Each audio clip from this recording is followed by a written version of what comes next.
welcome back to Living Luxuriously for Less, where we celebrate, decorate, and enjoy everyday life for less. Well, you guys, it is Friday again, and you know, each Friday we cover our top fives. And so on today, I want to cover with you guys the top 5 things that you need to look for when you are booking a venue for a wedding, a graduation party, baby shower, bridal shower, or a social event. So I feel like these top 5 things that I'm going to share with you on today will save you a lot of time, a lot of heartache and headache as you start picking your venue. So without any further ado, let's get started with number 1.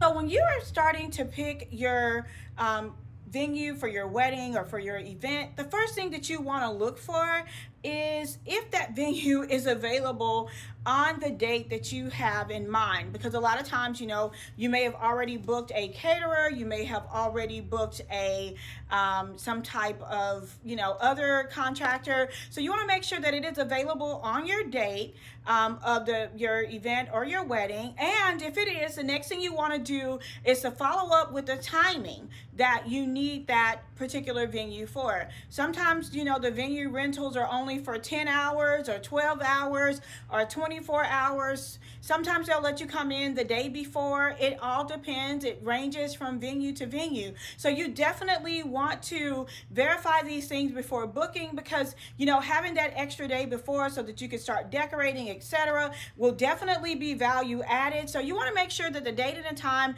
coincide with the date and time that you need, and that it fits all of your individual needs. Okay, so moving on to number 2. The next thing you want to do is that you need to make sure that when you are booking this venue, you need to know what it includes and what it doesn't include. You know, there are several venues that may not include the tables and the chairs and the linens that you see online.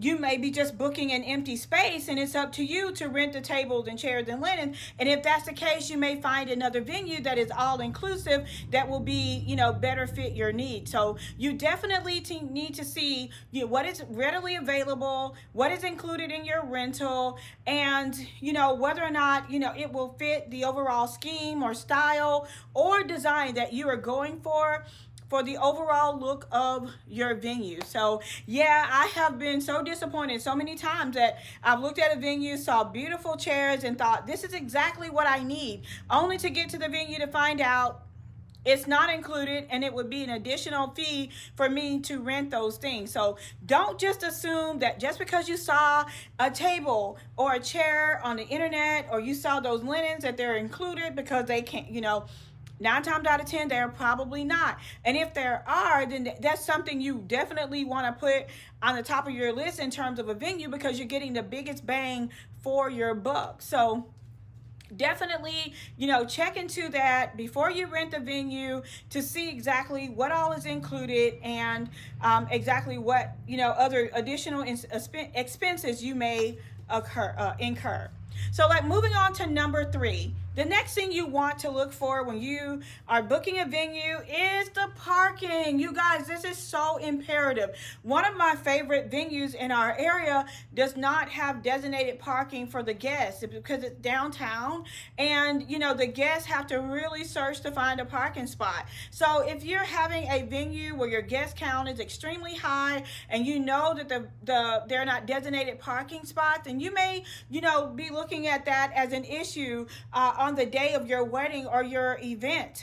Also, like if there are, you know, a venue that's like a rustic venue, or a barn venue that has been turned into a wedding venue, they may not have like paid parking. It may be gravel parking or dirt parking. And so these things can definitely cause issues with your older guests who may have issues getting in and out of their car. Or if it rains, I mean, who wants to walk to a venue with their shoes completely covered in mud or sinking into the sand? So definitely think about all these things so that you can properly prepare your guests and prepare yourself for transporting your guests to and from the venue. I'm not saying not to book them all together, but you may need to add an additional service like a courier or a party bus that can transport your guests.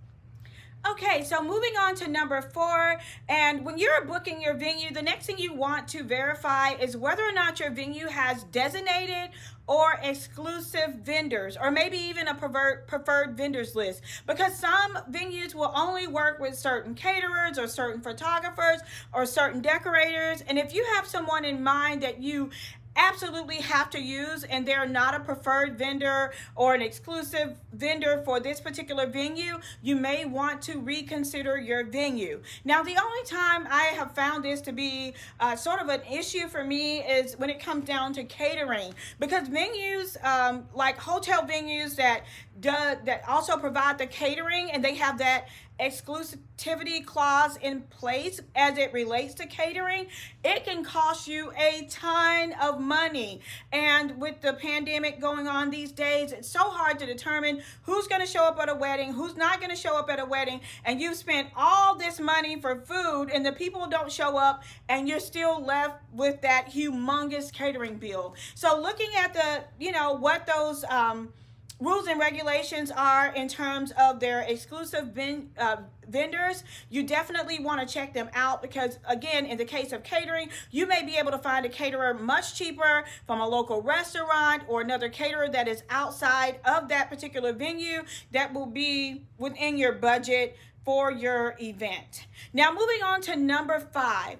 And this is the 5th and final thing that I feel like you should definitely look at in terms of your venue, and that would be the reviews for the venue, the procedures, and the policy. Do not book a venue without looking at the reviews and looking at their policies and their procedures. There may be something that you may not be aware of that is housed there. For example, some venues may not allow alcohol. When I had Lux Studio, one of my rules was that I did not allow alcohol in my building. So you definitely, if you plan on serving like a champagne or wine at your event, you definitely want to check that out. They may not have an alcohol license, so you would not be allowed to serve alcoholic beverages. You also want to look at the reviews to see, the past experiences for brides and grooms or individuals who have rented this venue. Is the owner of the venue going to be there on the date, or are they going to have some type of attendant there in the case that something happens? I know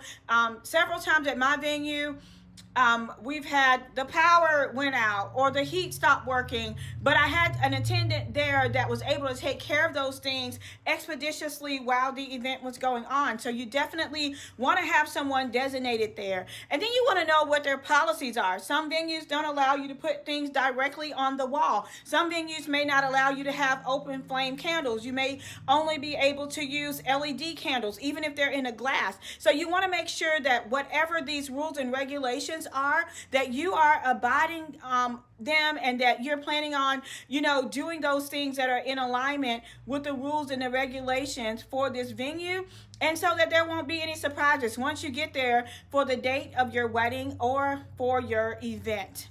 And I forgot all about this, but as I was talking with Keelan and Catherine about some bonus tips, this is one thing that they brought up that I really didn't think about, and I definitely wanted to add it into this video. And that is, before you book a venue, you want to look at the location and the style of your venue. From a designing perspective, this is important, because if you book a rustic venue and you want a Victorian themed wedding or a glam wedding, it's not going to work. Or if you book a traditional venue and you want a rustic venue, it's very hard for these things to work. And when you book these venues and they're dark and dreary, it's hard for photographers to get photos. It's hard for us to design around it. A lot of times I may have to add pipe and drape around the entire venue, and it's like you're renting a venue twice, because adding pipe and drape around a venue wall is like super duper expensive. It's costly. And so when you do that twice, then you're spending like twice the money, and you may have been able to get exactly what you wanted in a venue without, all of the added cost. So definitely make sure that the two styles mesh perfectly, and they, overall, and that they seal the aesthetics of the feel and the design and that you want for your wedding day or for your special event. And I just feel like this is so important also in terms of location. You don't want to have your wedding, at a church and then it takes 45 minutes to get to the venue because you'll lose a lot of guests that way. Or you don't want to book a venue in a totally different state and you're in one city and your venue's in another city, because now you're making family have to travel and pay for hotels and things like that. So definitely be considerate of all of these things when you are selecting your venue, and make sure that it matches your personal needs, your personal style, and your personal tone for the day of your wedding or for your event. So those are all of my tips today, you guys. I hope you guys enjoyed watching my top 5 again on this Friday. I would love to know what your favorite tip was. And if you guys are, interested in more questions you should ask a venue before booking it, definitely go check out my 101 question. I have a printable on Etsy that you can check out. It's just like $5 or so. So definitely go check that out. I promise you, you will be delighted with it. It will definitely help you to save time and money and frustration later on. So I hope you guys, again, enjoyed this video. Let me know your favorite tip down in the comment below. Or if I left out something that you guys feel like should have been added to the list, I would love to hear that as well. I'll see you guys at the next video. And until next time, it's Melanie with Living Luxuriously for Less. Cheers.